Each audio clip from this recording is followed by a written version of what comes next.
We've all had that moment watching an old action flick, maybe on VHS, maybe on late-night cable, and suddenly, a scene flashes across the screen that doesn't make sense.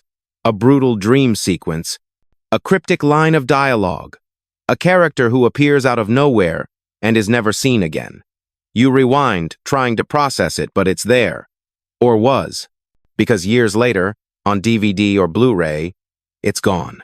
In the chaotic world of 1,980 seconds and 90 seconds action films, production wasn't always clean. Budgets were tight, directors battled studios, and last-minute edits became routine. But what if some scenes weren't mistakes? What if they were messages, hints of subplots that were buried, or footage that slipped through the cracks before someone realized it shouldn't have? And then it gets stranger. Some of these scenes appear in one version, only a foreign release, a test screening, a bootleg VHS taped off late-night television. Others are confirmed only by witnesses who swear they saw it once, but no copy seems to exist now. Studios deny it, directors go quiet, and fans are left with a question no one wants to answer. Why did that scene exist in the first place? This isn't about continuity errors or bloopers. This is about footage that never belonged but somehow made it in. Scenes that suggest alternate storylines, alternate fates, or darker truths the filmmakers never intended to share. Or maybe they did and someone else cut them out. Let's dive into 15 action movies with moments that shouldn't exist. Scenes so strange, so unaccounted for, they continue to haunt collectors, fans, and film historians to this day. Fact 1. Dangerously Close, 1986, the nightmare that only exists on VHS. Imagine watching a teen thriller and suddenly finding yourself trapped in a fever dream of blood and surrealism. That's what some viewers reported from Dangerously Close, but only if they saw it on VHS. Directed by Albert Pyun and released in 1986, Dangerously Close was a slick, low-budget action film wrapped in high school politics and vigilante justice. But in the original VHS release, buried deep in the third act, is a scene that never made it to later versions. A violent, hallucinatory dream sequence featuring the protagonist walking through a nightmarish version of the school, drenched in red light, where he's stalked and stabbed by masked figures. The scene is jarringly different in tone shot, with strange angles, erratic editing, and a synth track not found anywhere else in the film. It's never referenced again, doesn't match the film's visual style, and disrupts the plot's pacing entirely. When the DVD and later Blu-ray releases were restored, this sequence was missing. The studio offered no comment. Albert Pyun himself denied including such a scene, despite multiple VHS copies proving otherwise. Even odder, the film's script and shooting schedule make no mention of this sequence ever being filmed. Was it a rogue edit? A late-night hallucination baked into a print for unknown reasons? Or an experimental scene that slipped into only a few pressings before being yanked? And Dangerously Close isn't the only film where a scene slipped in, then quietly disappeared. Fact 2. Bulletproof, 1988. The Vanishing Soldier. In Bulletproof, Gary Busey plays a no-nonsense anti-terrorist operative in a film stuffed with explosions, one-liners, and absurd hardware. But for those who caught a particular TV broadcast in the early 90 seconds, one moment didn't sit right, a scene that never showed up again. Roughly 27 minutes into the televised version, a secondary character named Sanders appears alongside the main squad. He delivers a single line about the backup route, and walks into frame only to vanish for the rest of the film. He's not in any action sequences, not among the injured, not even listed in the end credits. What's worse, that line doesn't exist in any DVD or Blu-ray edition. Online sleuths have searched for a Sanders subplot or deleted scene that might explain it. But the studio has never acknowledged his existence, and no production stills, scripts, or cast notes mention him. Some believe he was part of a side arc that got erased at the last minute. Others claim he was a stand-in who accidentally made it into a final TV cut. But if that's the case, why was the scene shot so deliberately, and why is it missing from every other version? One moment, he's there.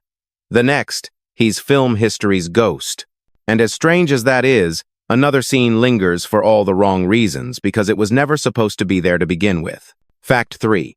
Stick, 1985. The golf course that led nowhere. Directed by and starring Burt Reynolds, Stick is a revenge-driven thriller based on an Elmore Leonard novel. It's fast, brash, and unapologetically macho except for one oddly tranquil moment that derails the film's entire tone. In an early VHS release, there's a 5-minute scene of Reynolds' character meeting a contact at a lavish golf course. The two walk slowly through the fairway, discussing something cryptic, possibly a double cross, possibly nothing at all. But the conversation is vague, unfocused, and ultimately unrelated to anything that follows. The pacing grinds to a halt. The camera lingers. The dialogue feels improvised. And then it ends. No payoff, no connection to later events. What's baffling is that this scene isn't in the theatrical release, nor any restored digital editions. It's also absent from the shooting script. The only known reference to it comes from fan-recorded airings on local TV in Florida and a handful of early VHS pressings distributed regionally. Some speculate it was a product placement scene gone wrong. Others think it was part of a deleted subplot involving corruption at a country club. But no cast or crew have confirmed filming it, and Reynolds, when asked, claimed to barely remember shooting anything like that. A scene with no purpose, no context, no resolution. And yet, it exists at least, to those who remember it. But up next, we look at a film where the scene's tone was so wrong, it broke the illusion of action entirely. Fact 4. Avenging Angel, 1985. The scene that played to the wrong song. Music can make or break a scene, but what happens when it's the wrong music entirely? In Avenging Angel, a gritty sequel to the cult hit Angel, there's a high-stakes foot chase through alleyways and rooftops, a classic action beat. But some early cable broadcasts included a version of the scene scored with what sounded like upbeat funk music, completely clashing with the visuals. Instead of tension, the chase felt like a montage from a dance comedy. The music hit all the wrong emotional cues, often missing cuts or landing awkwardly on action beats. Most viewers assumed it was a broadcast error until someone found an old screener VHS that had the exact same mix. What's more, unsettling. The official soundtrack never included that track, and neither director Robert Vincent O'Neill nor the composer acknowledged it. In fact, later releases on DVD and streaming platforms replaced the track with a more appropriate synth-based score that fit the tone. No explanation was given. Was it a temp track accidentally left in? A distributor mix-up? Or something weirder like an attempt to repackage the film for a lighter market demographic? No one knows. But the funky misfire became an urban legend among tape traders, a reminder that sometimes what you hear is more disorienting than what you see. But what if what you see doesn't make sense at all, even within the film's own logic? Fact 5. Deadly Force, 1983. The execution scene that never existed, officially. Deadly Force is a violent, no-frills crime action film starring Wings Hauser as a rogue ex-cop dispensing vigilante justice. The film is brutal, but in some versions, it's horrifying. Certain VHS pressings, particularly a Canadian release, contain an execution scene midway through the film, where Hauser's character tortures and kills a suspect in a warehouse. The lighting is different. The film grain changes noticeably, and the camera work is shakier than anything else in the movie. The scene stands out not just because of its intensity, but because it's not in any other known version. It wasn't in the theatrical cut. It's not in the DVD. No TV airing has ever included it. Even the film's editor claimed to have never seen it before fans brought it up in the 2000s. Further investigation revealed that the footage doesn't appear in any shooting script. The actor playing the victim isn't listed in the credits, and the scene's setting doesn't match any other location in the film. Theories range from, it was part of a scrapped subplot, to it was pulled from a different film and spliced in by mistake. But there's no definitive answer. The scene is too elaborate to be a fluke, yet too disconnected to be intentional. And if Deadly Force blurred the line between inclusion and accident, our next film blurs it between dream and waking nightmare. Fact 6. Rolling Thunder, 1977, the dream that broke the film. Rolling Thunder is often praised as a grim, emotionally charged revenge story.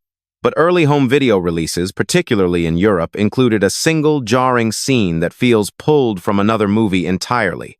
Roughly halfway through, in some PAL versions of the film, the protagonist, played by William Devane, is shown in a stark dream sequence. He's standing in a room full of coffins, each one bearing the name of someone still alive. He opens one and finds himself inside it. There's no lead-up, no dialogue, no resolution. The dream cuts abruptly back to a quiet morning scene as if nothing happened. The tone, lighting, and even aspect ratio of the footage feel off, as if inserted from a different camera system or production entirely. John Flynn, the director, was asked about the scene at a retrospective screening and responded simply, "That was never in my cut." Film scholars confirmed its absence in the U.S. theatrical and TV versions. Yet the sequence has been preserved by collectors with access to rare Betamax and early PAL transfers. So where did it come from? Some speculate it was a deleted ending from an earlier version. Others believe it was an international distributor's addition to add psychological depth. But no official source claims responsibility. It remains one of the most inexplicable insertions in action cinema, and no one's ever taken credit. But next we head to a film where the scene may have been added not to confuse, but to hint at something much darker. Fact 7. The Octagon, 1980. The whispered twist that was never meant to be heard. Chuck Norris's The Octagon is remembered for its stylized ninja fights and the strange use of whispered internal monologue. But among collectors, there's one particular whisper that wasn't in the script nor in most versions of the film. In a 1982 Spanish subtitled VHS release, during a meditation scene, Norris's character is heard whispering, "He was my brother, and I killed him." It's barely audible, buried under ambient music, and never followed up. No scene before or after references a sibling or a fratricidal plotline. In other versions, US, theatrical, DVD, Blu-ray, the line is completely absent. The rest of the whisper monologue remains identical. Just that one line is gone. What's worse, even the subtitles don't reflect the sentence. It's like it was meant to be hidden only for the audio engineers of one version to forget to mute it. No known version of the screenplay includes the line. And when asked in a 2005 interview, director Eric Carson laughed and said, "That line doesn't exist. If it does, someone added it without asking me." Yet multiple rips of the Spanish VHS confirm its presence. Was it a temp line, a scrapped storyline, or something whispered into the reel by accident? One line. No context. No explanation. And as haunting as whispers can be, the next scene is unsettling, not for what's said, but for what's seen, and then denied.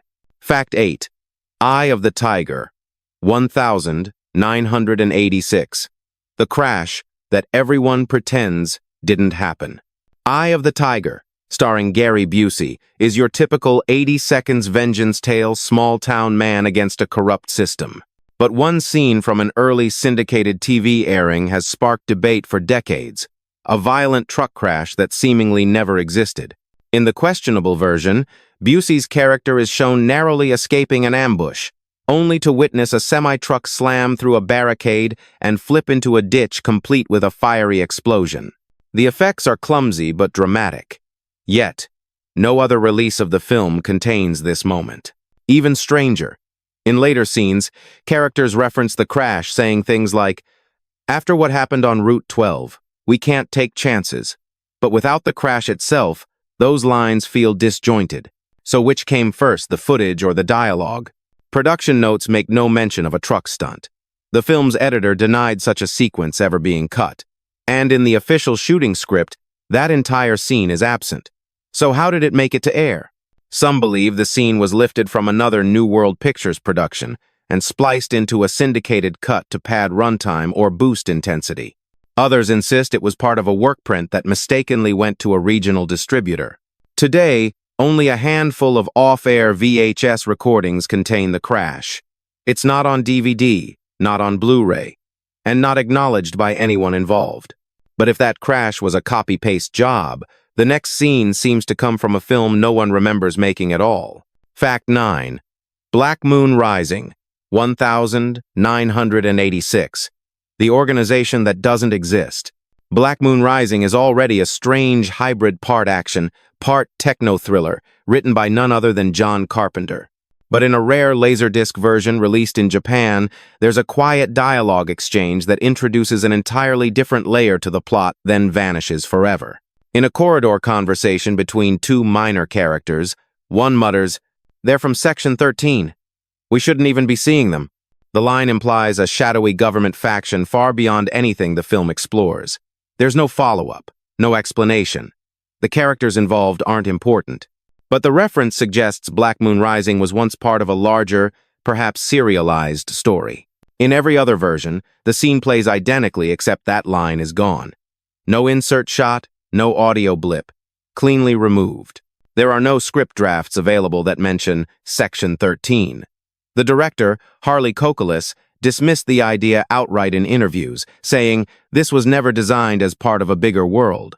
Yet fans theorize that Carpenter's original treatment may have included government paranoia themes, later stripped out during rewrites or editing.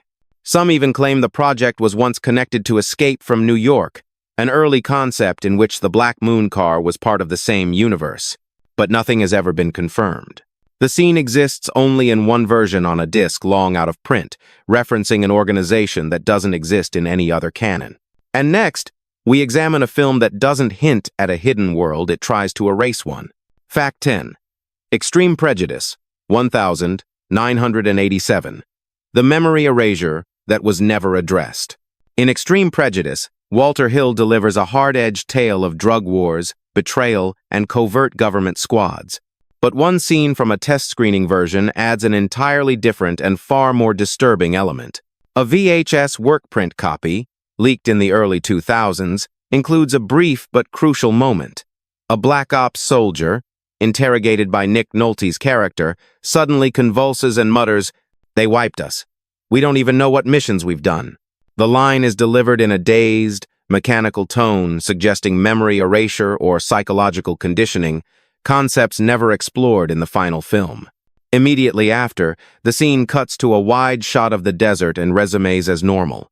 In every commercial version, this line is gone. The actor's face isn't even shown, just a reaction shot from Nolte. The pacing jumps slightly, as if a cut was made. Hill has never commented on the sequence. The screenplay makes no mention of it. Yet the leaked tape, confirmed by multiple collectors, clearly includes the moment. Theories abound. Was Extreme Prejudice once a sci-fi thriller before being retooled as a straight action film? Or was this one line a leftover from an earlier draft, accidentally left in? Either way, it suggests a hidden war not just of bullets but of memories. But if that moment hinted at suppressed truth, the next scene is so out of sync, it calls into question whether it was ever meant to be there at all. Fact 11. Code of Silence, 1985. The rooftop that no one will admit to shooting. Chuck Norris is known for stunt-heavy, tightly controlled action films. So when a rooftop chase sequence from Code of Silence appeared in a foreign television broadcast with camera angles and editing that didn't match, the rest of the film fans were baffled. The scene shows Norris's character in pursuit of a suspect across several Chicago rooftops. It's shot in broad daylight, unlike the rest of the film's gritty, nighttime aesthetic. The sequence lasts nearly 4 minutes, includes several dangerous jumps, and ends with a tense standoff near a water tower before abruptly cutting to a daytime crowd shot. None of it is in the theatrical cut, nor on any home release. There's no mention in the shooting schedule, and no stunt team has claimed credit for the sequence. Even stranger, some of the buildings shown in the scene no longer existed by the time principal photography began, based on city permit records. Was it stock footage? A repurposed stunt reel? Or a second unit sequence shot months earlier and later abandoned? Norris, asked at a fan convention, laughed and said, "I've run across a lot of rooftops, but I don't remember that one." To this day, only a few taped from TV versions from Eastern Europe include the scene. It's high-octane, it's well-produced, and it doesn't belong anywhere. But not all scenes are about action. Some are about death and what comes after. Fact 12. Silent Rage, 1982. The body that shouldn't be there. In Silent Rage, Chuck Norris plays a sheriff facing off against a genetically reanimated killer, a bizarre blend of action and horror. The film toys with resurrection, but one deleted or perhaps accidental scene goes beyond unsettling. In a rare bootleg version shown at a horror convention in 1997, a scene appears where Norris discovers a body in a morgue drawer that's already moving, fingers twitching slightly, chest rising in shallow breaths. He stares, closes the drawer, and walks away without a word. This scene does not exist in any official cut, yet the film references that body later, stating it had been dead for hours. The implication, in the bootleg version, is that it wasn't. What's striking is the silence, no score, no dialogue, just ambient sound and the hum of fluorescent lights. It plays like a moment of surreal horror, out of place in a film already straddling tonal lines. When asked, director Michael Miller denied any such scene, but crew members at the convention allegedly confirmed it had been shot as an alternate version before being removed due to ratings concerns. There's no known script page for it, no stills, no production notes, but the footage exists, passed among horror collectors like a whispered secret. And if a body moves when it shouldn't, our next scene explores what happens when a character dies and still finds a way to speak. Fact 13. The Exterminator, 1980. The revenge scene that might not be real. The Exterminator is infamous for its low-budget brutality and street-level vengeance, but one sequence has haunted late-night viewers for decades, and no one's quite sure it was ever meant to be in the film. In some rare early screenings and pre-cert UK VHS copies, there's an added scene where the Exterminator brutally executes a gang member inside a meat locker. The scene is grim, silent, and oddly stylized, completely unlike the gritty, shaky realism of the rest of the movie. Stranger still, the man being killed doesn't match any character established in the film. He begs for mercy using a different name. His outfit is more modern than the rest of the cast, and the background set has never been confirmed as part of the film's shooting locations. Some believe the sequence was stock footage from an unreleased exploitation film accidentally added to a reel. Others argue it was a planned alternate kill scene, pulled from final versions due to censorship. But here's the twist. There's no record anywhere of it being shot. The actor has never been identified. No script versions include the scene. Even the film's director, James Glickenhaus, has publicly denied it. That's not mine. And yet it's there, documented by tape traders, captured in stills, preserved in badly degraded VHS copies. It's a revenge moment with no origin, no logic, and no justification except that someone, somewhere, thought it belonged. But at least this scene involved an actual confrontation. Our next one features two men and no contact. Fact 14. Best of the Best 2, 1993. The Blood That Was Never Spilled. In Best of the Best 2, the martial arts tournament is brutal, high stakes, and gory except when it isn't. A deleted moment from a 1994 pay-per-view version features a short fight in the underground arena between two unnamed fighters. The fight is fast, frantic, and ends with a brutal knockout and a clear trail of blood smeared across the mat. But here's the twist. In all other versions, the blood isn't there. The fighters are different. The audience cutaways are reused from other matches. And the camera angles don't match anything else in the film. For a long time, fans believed it was a teaser from a spin-off. Others assumed it was a choreographed demo reel accidentally left in a distributor cut. But the timing of the scene just before the final match suggests it was meant to raise the stakes, showing the arena's brutality before the hero entered. To this day, no one knows who the fighters were. They don't appear in credits. No casting calls exist for them. And the scene isn't in any script draft, including the shooting script archived by screenwriter Max Strom. The footage was never officially acknowledged. And it hasn't been restored or mentioned in any home media extras. A fight, a winner, blood on the floor, but no name, no narrative, no trace. And then, there's a film where the scene in question didn't just seem out of place, it seemed to predict something the filmmakers couldn't have known. Fact 15. McBain, 1991. The Building That Fell Too Soon. Christopher Walken stars in McBain, a wild vigilante action film about overthrowing a corrupt South American regime. It's loud, chaotic, and full of explosions, but one early TV edit included a scene that has baffled viewers for decades. In a pre-release television screener, sent to regional broadcasters, there's a scene showing a massive building collapse during a rebel attack. The scene is brief, only 10 seconds long, but the tower shown bears a striking resemblance to the real-life U.S. federal building in Oklahoma City. What's even more unsettling? This broadcast occurred years before the 1995 Oklahoma City bombing. The shot is cleanly executed with miniature effects. The collapse is eerily accurate. But the scene was cut from all theatrical versions and never appeared again. When the film was finally released on VHS and DVD, the explosion was gone. Some say it was removed due to concerns over realism. Others believe it was a test FX shot never meant for public eyes. But the eeriness of its timing and the decision to remove it entirely has sparked speculation about whether the scene was too close to a reality that hadn't happened yet. No production documents reference the building. No miniature footage appears in the DVD extras. And Walken, in interviews, has never mentioned filming it. It's a moment that seems almost prophetic, one that now feels too real to have ever been fiction. Bonus fact: The Punisher, 1989. The alternate childhood that only exists overseas. This one didn't make the top 15, but it might just be the strangest of all.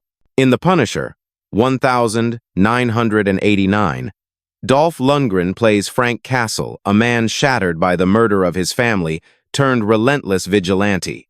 But in certain international versions of the film, especially the rare German and Dutch PAL VHS releases, there's an added flashback that rewrites everything we know about his past. The scene shows a young Frank Castle, around 10 years old, standing in a war-torn village, watching a firing squad execute prisoners.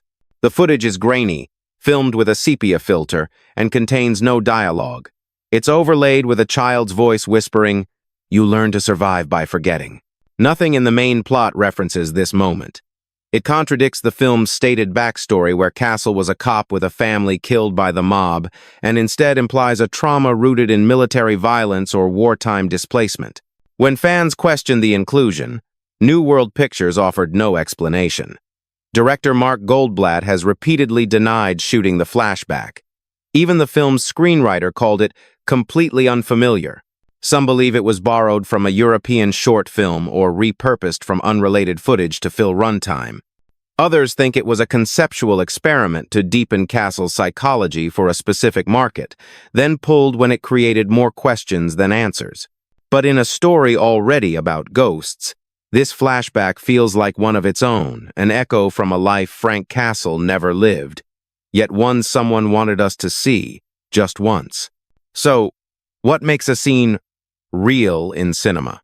Is it its presence in the official cut? Its appearance in one forgotten broadcast? Or the memory of a viewer who swears they saw it, once, in the middle of the night?